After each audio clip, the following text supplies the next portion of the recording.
Hello, today is Friday. Yay! Thank God it's Friday. It is April the 1st, 2022, and I had an early April Fool's joke yesterday. I taped this entire video of 30 minutes long, and then come to find out that my live stream did not have any sound. So unfortunately, I didn't see that message as I was in the middle of the live stream because I was looking on another screen and I didn't see my live comments. So yeah, this is the second taping, but hopefully that means that it's going to be even better than the first. So today I am going to talk to you about integrating writing into your content area subjects. Obviously, this is something that ELA teachers focus on, but writing is a great way for students to learn.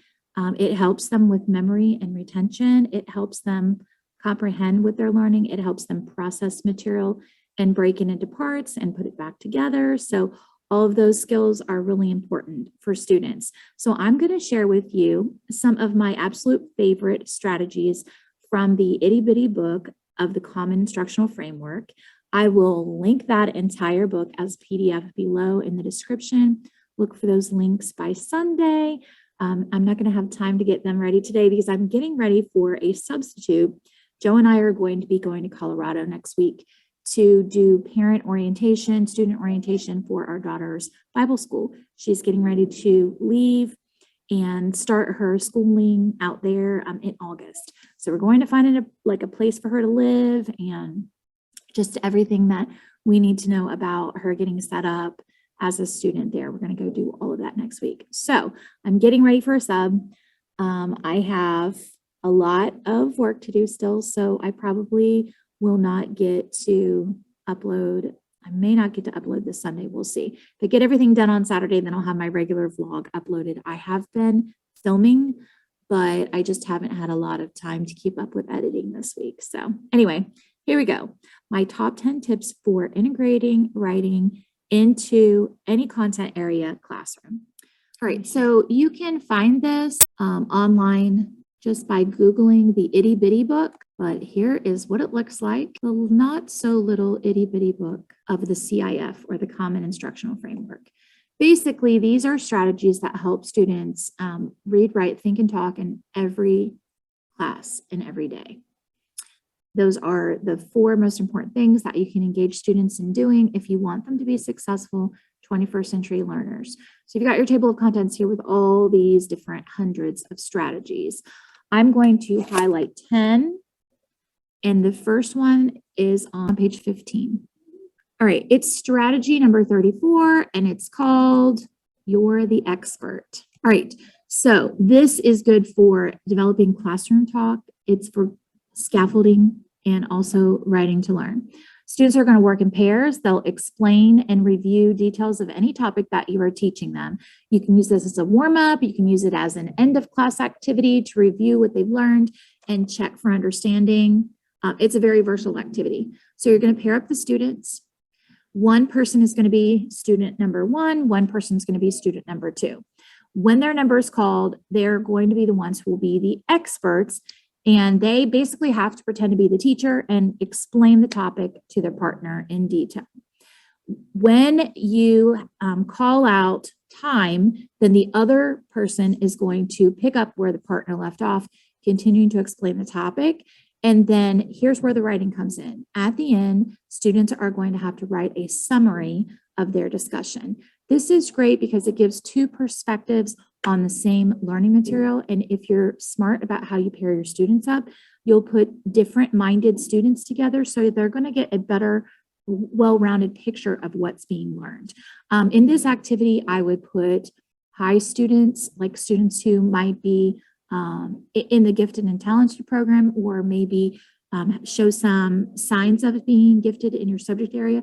I would put those students together to challenge each other. I would put high to average students with the lower average, and then I would put your low students either together with you, but also I would kind of just like sit there and monitor and have the students do the talking, but I would be definitely honing in on their conversations and asking them prompting questions. You can also put like an average student with a low student if you're not able to spend time dedicated to a small group at that particular lesson.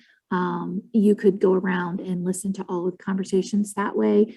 If you put your average student with your low student, it just depends on your numbers, but that's my suggestion to you for the You're the Expert activity. All right, the next strategy is number 38, and it's called the prescribed solution. This one is great when you're doing any type of a problem that has multiple effects. So it's a great one for social studies to examine different effects of things that have happened in history. It's a great one for current events of any kind. So it ties in very well to science and the things that are going on in the world in science right now. So pick something that's a problem and solution. Pose the problem to students. You can give them an article, such as an article from News ELA or from Common Lit that has a current event tied to it. You could show them a prompt, like a short video clip on YouTube that would get them thinking about the problem. However you want to pose the problem to the students. Then you're going to have a little conversation as a class briefly so that you're sure that they understand the problem. Allow each student in the class to write down a symptom of the problem. So you're talking about cause and effect here. And then students are going to trade the symptoms with other students until no one has their original symptom. Each student is individually going to write a prescription, and it has to be detailed to go specifically with that symptom. I'll tell you why this is such a brilliant writing activity to do. When you think about students taking any kind of standardized test, you think one of the things they have the most problem with is those picking between those two answer choices that might both be correct, but only one of them goes with the question that's being asked. There are so many times when I've seen this where students will pick something that they know is true, but it's actually not linked to the question that's being asked. So you're getting students to think about, okay, here's the symptom. What's the solution that goes with the symptom? So it also helps students to break down the parts of a problem, which is really good for analysis. And then you can turn it around and take that backwards and talk to them about the solutions. And then that's kind of a synthesis activity, which we know that all of those are good critical thinking skills that we have to develop over time in our students. So the activities that I'm sharing with you today, they're not one and dones. If you introduce one of these activities to your class, you would want to do them multiple times. Maybe do it together the first time so you can model how they would interact. And then after that, you continue to give this to students throughout the school year so that they can practice the skill and become better at this specific strategy. If you pick like 5 to 8 of these out of the itty bitty book and you do them regularly throughout the school year, by the end of the year, your students are going to be pros at them and they'll be able to take them on and add to them in the next grade level. All right, here's an idea if you're short on time and you don't have time for every student to respond to the symptoms of other students.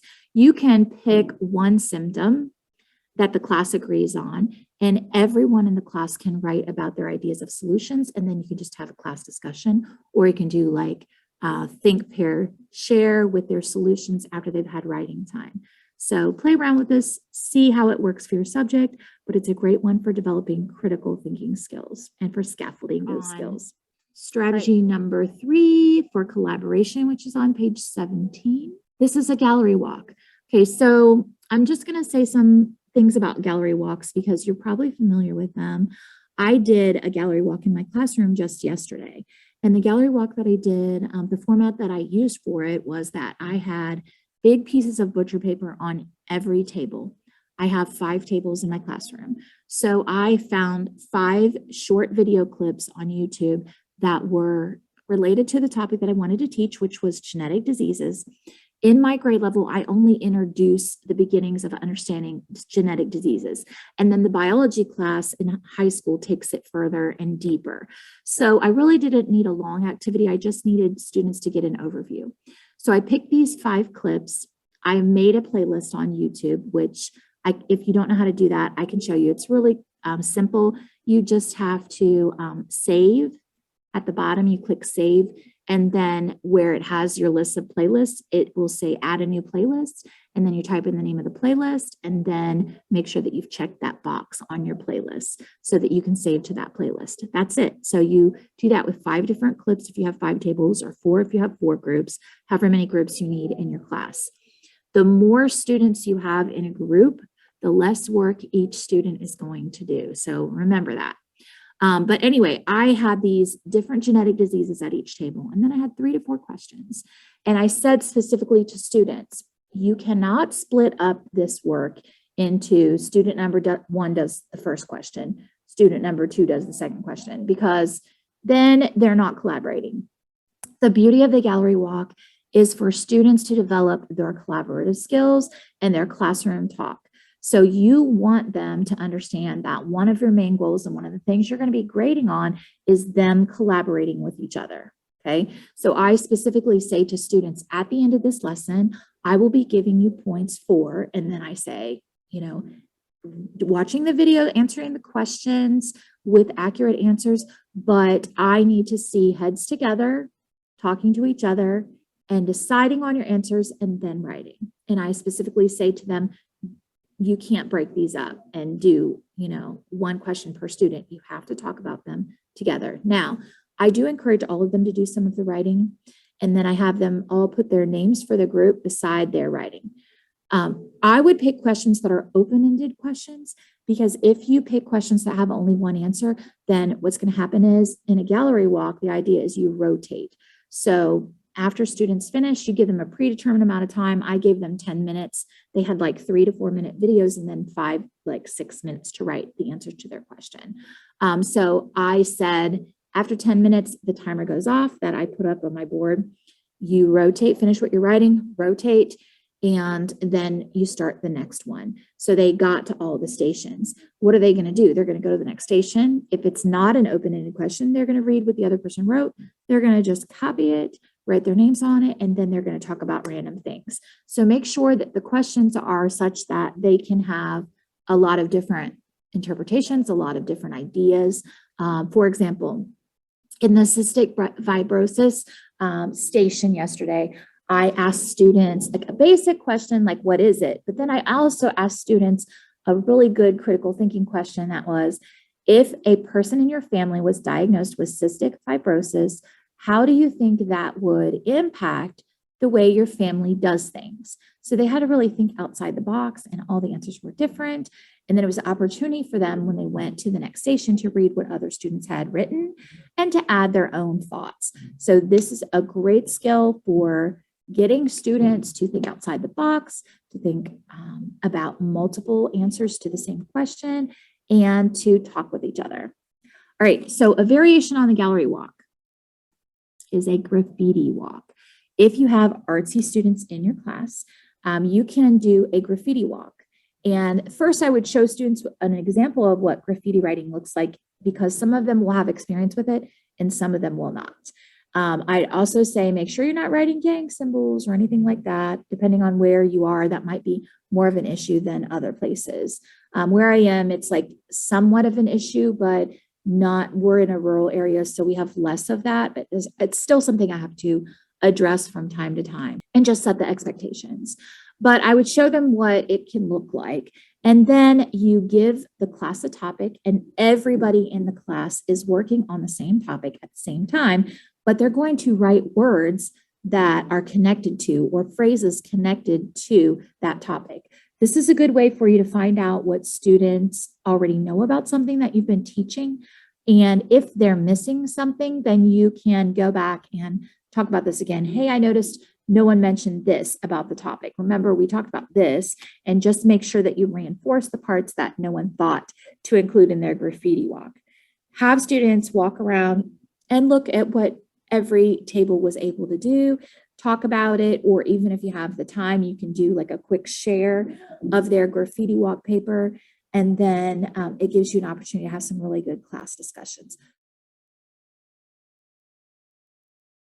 How many times do you give students some sort of activity where they're going to take notes, whether it be a lecture where you're direct instructing, or it could be where you give them something online to do individually, and they're just not taking quality notes? This is a great one to introduce to your class to ensure that students are not missing the important ideas. It's paired shared note taking. So you're going to have students look at each other's notes after they have taken them, and then they're going to revise and refine the information they gathered based on things that their partner might have that they don't have. Again, this is a great one where you can strategically pair students who are of a little bit different level, but not too much of a different level, or you can pair your gifted learners with your gifted learners to challenge them further. But what you're trying to get across to students is that notes are important, and we want to focus on the big things and add some interesting things to our notes, but we don't want to major in the minors and then forget to write the most important ideas.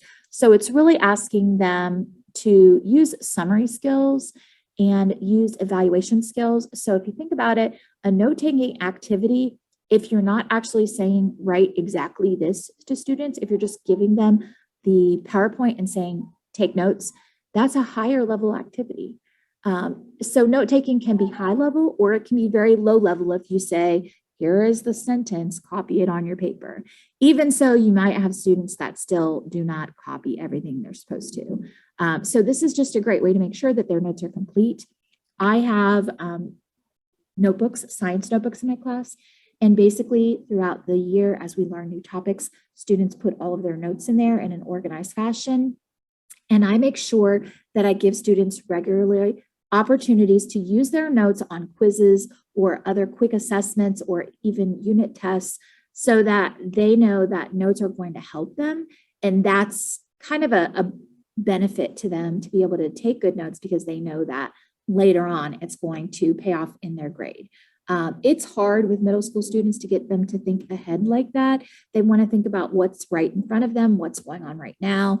But if you talk to them about it and you remind them, hey, if you do a good job of this now, you know I'm going to let you use these on the test. So if you want to get an A, one of the things you can do is take good notes now, so you'll have access to that later during quizzes and tests. If you consistently remind them, eventually they're going to get in the habit of it. And especially if you use a rubric, so you discuss together about what do the best notes look like.